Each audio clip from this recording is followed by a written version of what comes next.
रानी एक बात बोली है महाराज, अगर रानी है तो मेरी बात सुनो के जा डोली ते तब उतरू, जा डोली ते तब उतरू और सजना अलग महला बनाए डोली ते तब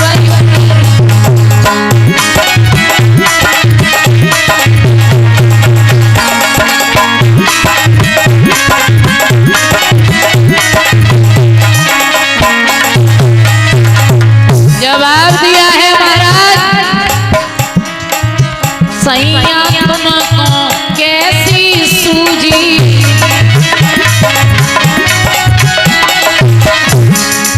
घर प्यारे में रनिया दूजी, सजना तुमको कैसी सूझी, घर प्यारे में रनिया दूजी, प्यारी तेहरी पे तब उतरू, प्यारी तेहरी पे तब उतरू, राजा अलग महला बनाए डोली पे तब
या तो मेरी डोली मेरे बाप के घर वापस कर दो और या अपनी बड़ी रानी को घर से बाहर कर दो। आपस में बात हो रही थी तब तक रानी थाल सजा करके लाई, आरती लेकर के खड़ी है, कहने लगी अरे बहन मैं तुझे सौत नहीं मानूंगी, शादी तो मैंने ही करवाई थी, मेरे घर में कोई पुत्र नहीं था, तू तो मेरी छोटी बहन है और तेरी कोख से जो पुत्र होगा उसे अपना बेटा समझ करके पालूंगी। खींच करके लात को दिया, थाल जा करके दूर पड़ा है, वो लात जा करके सुनीति के कलेजे में लगी, दौड़ करके उत्तान पाद ने झपट करके उठा लिया। बोले रानी मैंने बहुत इनकार किया था तुमसे, बहुत मना किया था, तुम मानी नहीं थी, मैंने कहा था कि दूसरी शादी मत करवाओ। रानी हाथ जोड़ करके खड़ी हो गई, महाराज मैंने तो अच्छे के लिए किया था, मेरे घर में कोई पुत्र नहीं था, लोग सभी कहते थे कि मैं बांझ हूं तुम निर्बल हो, मेरे राज्य को कोई चलाने का बारिश नहीं था, तो मैंने सोचा कि घर में एक रानी आ जाएगी तो पुत्र हो जाएगा। लेकिन महाराज जो कर्मों की गति होती है उसे कोई मिटा नहीं पाया, और पैर पकड़ करके को बात बोली है महाराज, आरिया को कोई नहीं मिटनार, पिया जो बिंदने अंकल के, कोई नहीं मिटनार,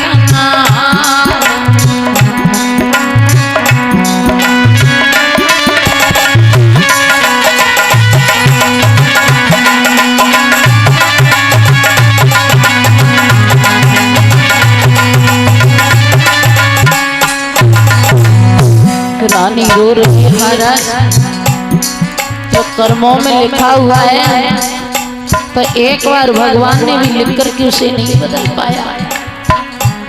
पैर पकड़ करके रोने लगी। एक बात बोली है,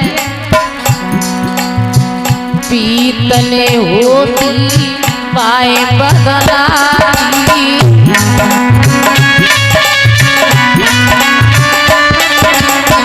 पीतले होती पाए बदलाई,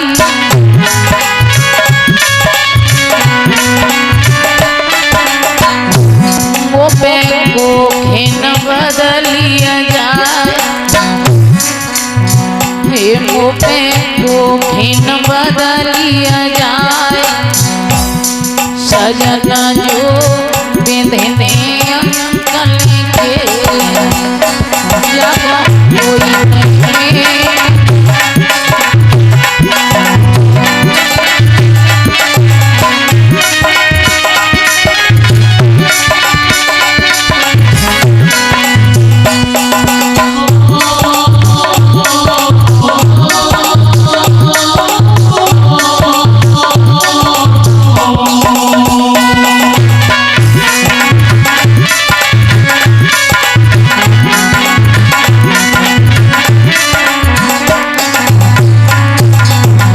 पकड़े हुए हैं रानी सुनीति बिलक बिलक करके रो रही है महाराज। ए चिट्ठिया होती बाए बचवाती,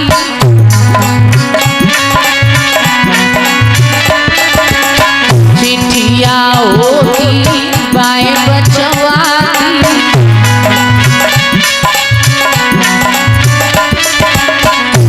मोपे करम नवाज हो जाए, मोपे करम नवाज हो जाए, पिया जो बिंधने अंकल के जब कोई नहीं।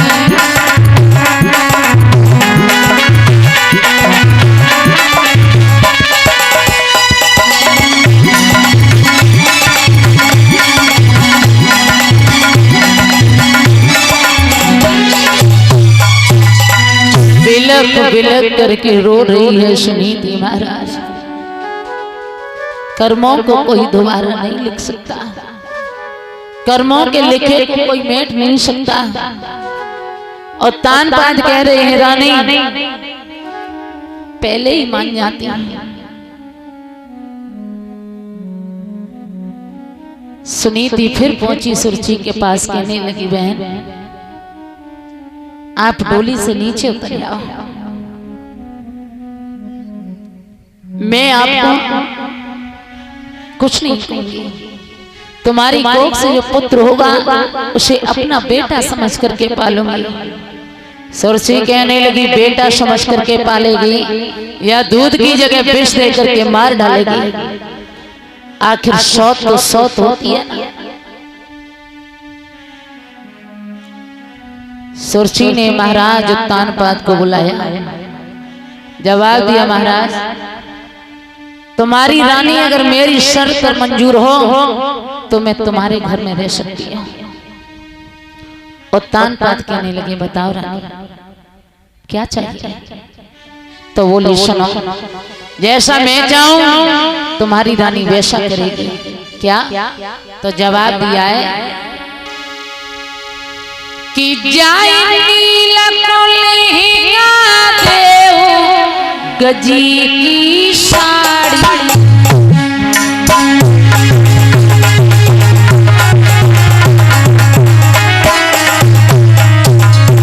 सुरसी कह रही है महाराज सुनो तुम्हारी रानी कैसे रहेगी? जय नील को लहंगा देव गजी की साड़ी, मेरे अड्डा पे सैया करियो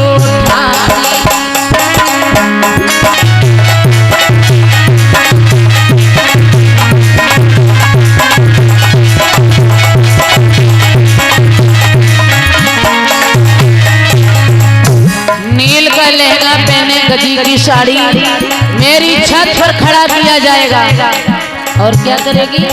क्या महाराज राती दिन जिया काग बिनारेगी, जय एक शेर जो मिले, जय एक शेर जो मिले, नमक उनको खावेगी, एक शेर जो मिले।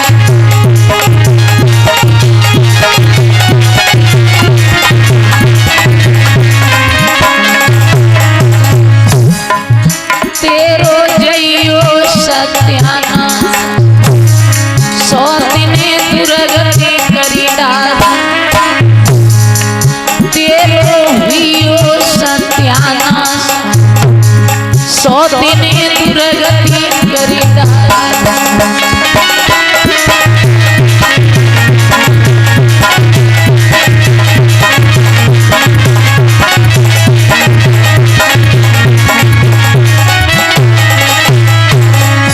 जवाब दिया है सुरसी ने, महाराज तुम्हारी रानी को मेरी छत पर खड़ा किया जाएगा, एक शेर जो दिए जाएंगे वो भी नमक के साथ में, मैं रानी बनकर के रहूंगी। बोलो मंजूर है तो उतर के आऊं। सुनीति हाथ जोड़े खड़ी है, मुझे मंजूर है। देखना भक्तों समय एक रानी है, एक ही राजा की 2 रानी है, एक रानी को एक शेर जो दिए जाते हैं नमक के साथ, और एक रानी के इशारे पर हजारों दास दासियां काम करते हैं। धीमे धीमे धीमे धीमे समय व्यतीत हो रहा है।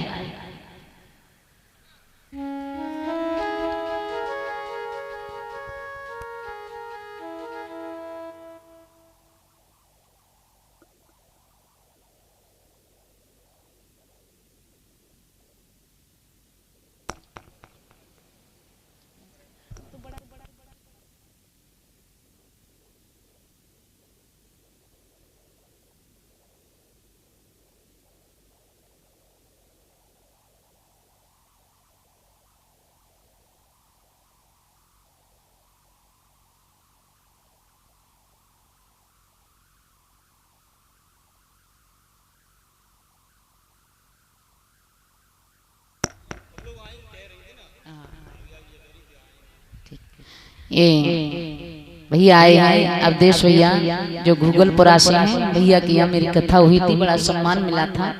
राधा रानी ने आगे बढ़ाए रखे, धर्म के रास्ते पर चले। बोलिए वृंदावन बिहारी लाल की, जोर से जयकार लगाएंगे। बोलिए आनंद कंद भगवान की। इधर भक्तों रानी सुरसी महलों में रहती है। सुनीति को एक शेर जो दिए जाते हैं।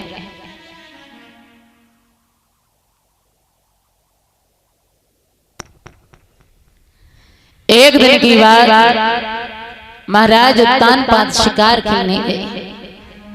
इधर रानी सुनीति बड़ी दुखी है। एक दिन सुनीति ने मन में विचार किया कि इतने कष्ट नहीं झेले जाते,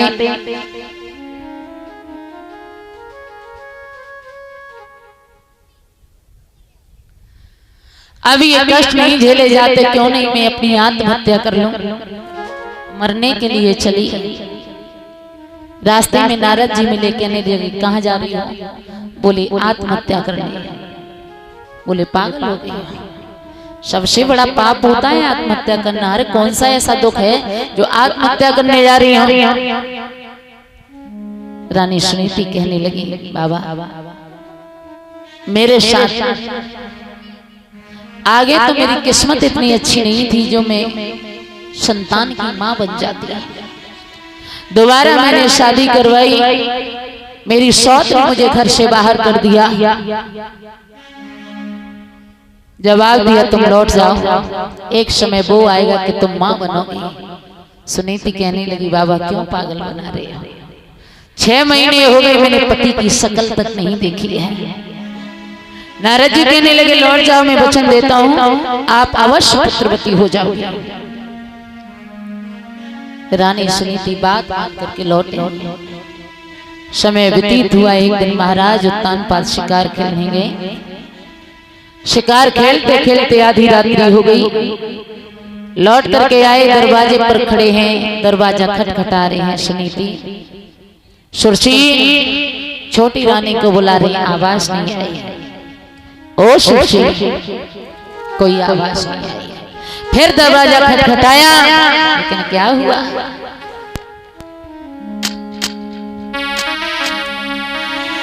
आरे सुख नील में सोई आई वहिया रानी।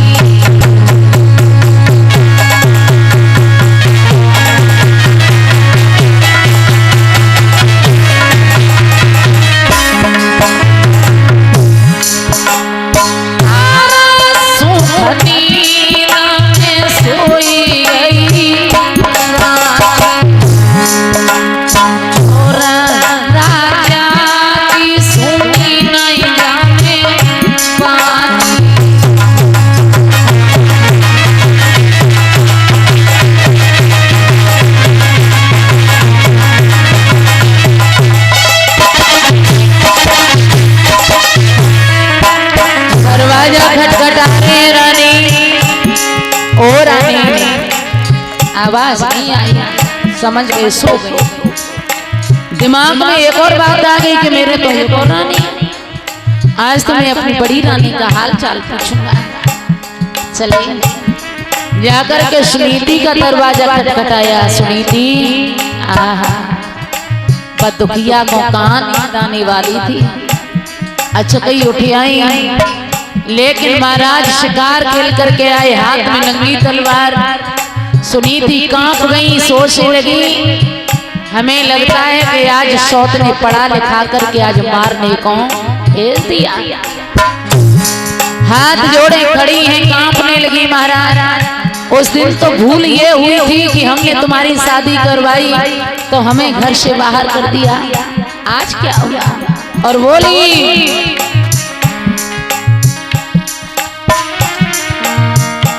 अरे देखी आंखों में आनी सुनीति घबराई। देखी आंखों में आनी सुनीति घबराई।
लिए खड़े हैं, रानी हाथ जोड़े खड़ी है। महाराज क्या हुआ?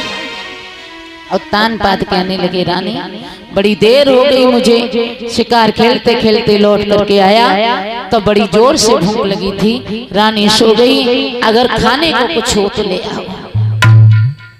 एक बासी जौ की रोटी पड़ी थी, जौ की रोटी लेकर के आई और तानपाद की आंखों से आंसू बहने लगे। कहने लगे, रानी बहुत इनकार किया था, बहुत समझाया था, तुम नहीं मानी। उस रात्रि को तानपाद सुनीति के पास रुके। किस्मत की बात, समय की बात, रानी सुनीति गर्भवती होती है। महाराज महलों में सुरसी गर्भवती थी, इधर रानी सुनीति गर्भवती थी। एक ही राजा की दो रानी थी, लेकिन किस्मत बड़ी अलग अलग थी। एक ने किया गर्भ धारण, उस दिन से पलंग न छोड़ा था। एक रानी ने रात दिन खेतों का नाज बटोरा। एक रानी के सारे पर हजारों दास दासियां काम करते हैं। एक रानी जो खेतों का नाज बटोरती है।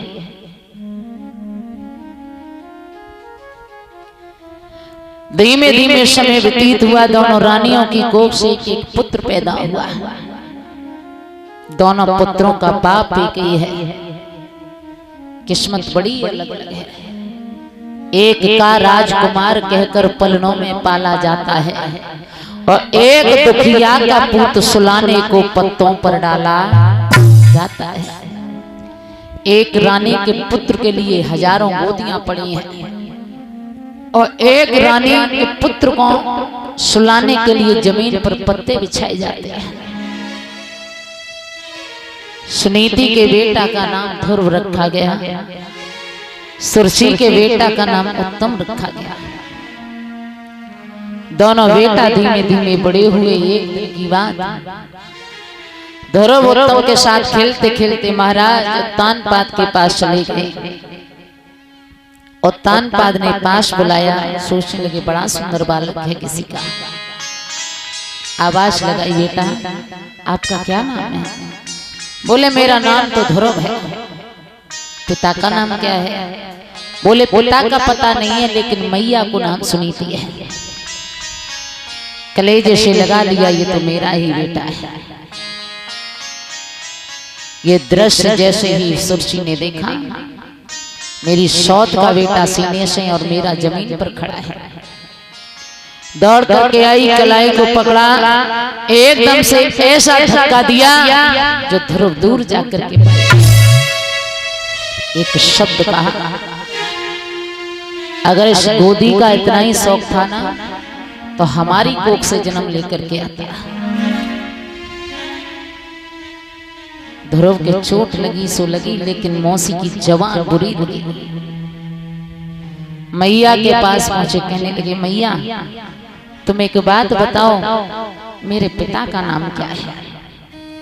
सुनीति ने गोद में बिठा लिया, बेटा तुम्हारी माँ तुम्हारा बाप मैं हूँ, आप क्यों पूछ रहे हो?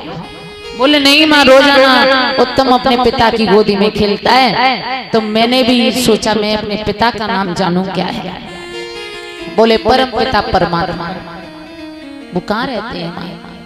बोले, जब तुम बड़े हो जाओ, वन में जाकर के तपस्या करना, तो तुम्हें तुम्हारे पिता के दर्शन हो जाएंगे।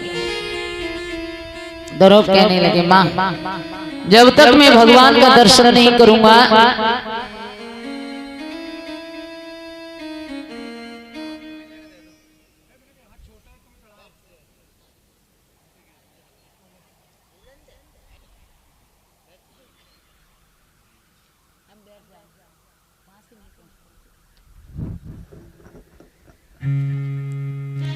महाराज जवाब दिया है माँ, जब तक मैं पिता के दर्शन नहीं करूंगा तब तक मुझे चैन नहीं आएगा। मैया ने कलेजे से लगा दिया, बेटा तू बहुत छोटा है, तुझे नहीं पता है कि तेरी माँ ने कितने कष्ट सहे हैं। जब तू मेरे जीवन में नहीं था तो मेरी जिंदगी बड़े कष्टों से निकली है, लेकिन जब से तू आ गया ना मेरे जीवन में, एक माँ के सारे कष्ट तब सुख में बदल जाते हैं जब एक पुत्र गोदी में आ जाता है। लेकिन माँ अपने बेटा को बहुत चाहती है। सुनीति ने कलेजे से लगा लिया, बेटा नहीं जाने दूंगी। ध्रुव कहने लगे, माँ जब तक पिता से नहीं मिलूंगा तब तक मैं पानी भी नहीं पीऊंगा। मैया रो रही है, बेटा ना जाओ। ध्रुव मान नहीं रहे हैं। ललावे रागी